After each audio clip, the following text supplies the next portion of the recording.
Prisoner's here, sir. Very good. Send him in. But we haven't got the suit off him yet. He's dangerous. Are you sure? Of course. Victor Fries and I have much in common. We will be fine.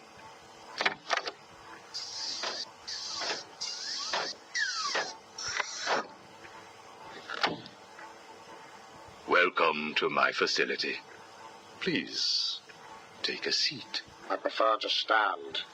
Why am I here? Oh, Victor, there will be plenty of time for that later. Right now, I wish to get to know you. Discover how you came to have such a frosty outlook on life. I have nothing to say to you. You may have taken my weapons, but my suit still has considerable offensive capabilities. I will freeze the marrow in your legs. Each bone will shatter and fracture while you remain completely aware of your impending paralysis, begging me to end you. I don't think that you will do that, Victor. Really? Why not? Simple. If you hurt me, your wife will die.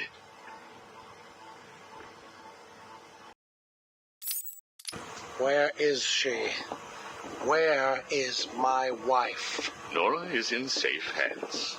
Now, let's discuss an incident from your childhood. No. Then this is over. Guard. Wait. What do you wish to learn? Your early years were troubled. I was not a sociable child, but that is all.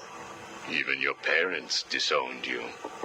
They sent you away to a reform school, correct? They did not understand my work. Your work?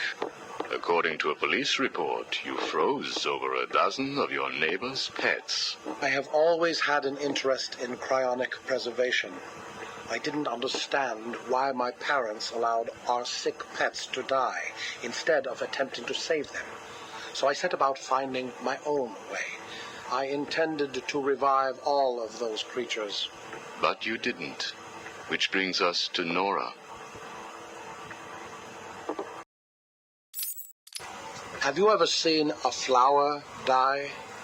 Watched something that was once so beautiful, so full of life, collapse and rot from within? You refer to Nora's illness. It seems like yesterday when I first found her. It all happened so quickly. Suddenly, I was losing her. Did you seek help? What about your employer, Gothcorp? I hid it from them, diverting resources from Gothcorp's research in an attempt to find the cure. But in the end, I failed. Time was running out. I knew that if I was discovered, Nora would die. Why take that risk? Do you know what it is to love someone? To really love them? No. Nora was all I could think of. I reran the diagnostics, re-examined every detail from every angle, certain that I had missed something. I cursed myself for being so blind, so stupid. Surely there was a cure. I just needed more time. Then I realized what I had to do. I had worked without sleep for a week. My needs didn't seem important. Sleep didn't matter. Food didn't matter. There was only her. I looked at Nora and I told her that I loved her. She told me there was nothing I could do, that we should just accept fate. She smiled her beautiful smile as she said it. I promised to cure her. And then I pressed the button. You cryogenically froze her, keeping her on ice, so to speak, while you worked on a cure. It broke your heart, but now you had all the time in the world. Did you feel relieved? I went home and fell into a deep sleep. For the first time since we discovered Nora's illness, I dared to dream. But for weeks I had ignored my superior's attempts to contact me. The next morning I overslept. By the time I got to the lab, Ferris Boyle, the CEO, was there waiting. What did he do? He accused me of industrial espionage, which I denied. But then his guards found Nora. Boyle told me that, like all of my research, she belonged to him. I was enraged. I attacked him. His guards beat me back, and in the struggle, I was drenched by the cryogenic chemical I had created. I lay on the floor, helpless, watching the guards steal Nora away.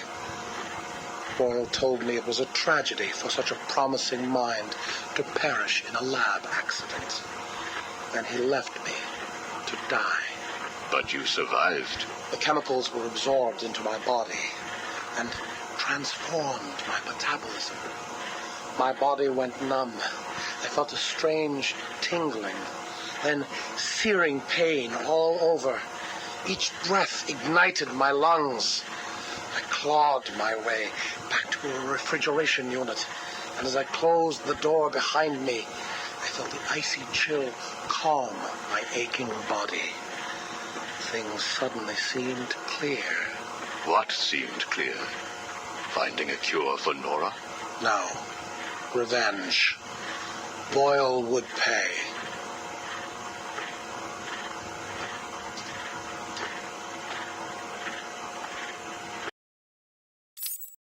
You failed to kill Ferris Boyle, though, didn't you? Yes. Why? You know why. Batman. Though he did return Nora to safety. Until you got her. See? There you go. Blame me, blame your parents because you failed to revive the neighbor's pets. Blame Ferris Boyle for spoiling your plans to cure Nora. Blame Batman for stopping your revenge against Boyle. And now, your Nora is in danger.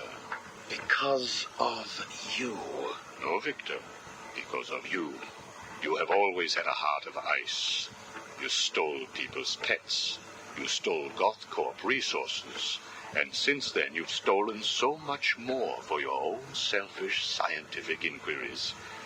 If you had shared your genius with others, devoted your energy to medicine instead of crime, perhaps your ice princess would be at home now, preparing you a hot meal instead of being delivered to the Joker. No! You could have saved Nora a long time ago, Victor. It's all for her. Everything. I will get her back. And when I do, I'm coming for you. Thank you. We are done now. Nora.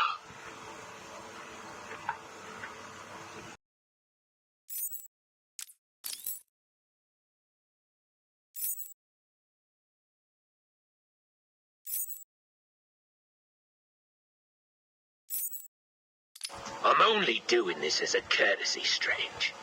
Don't think you've beaten me. I just thought we could both benefit from a little talk, Mr. Cobblepot. Don't try that psycho mumbo-jumbo with me, Strange. I'm not like the other crazies. Of course not. After all, considering the challenges you faced. Challenges? What freaking challenges? You're no better than me. No one is. I own this place. Well, to be clear, I allow you certain freedoms, but let's continue. Why do you feel the need to own anything?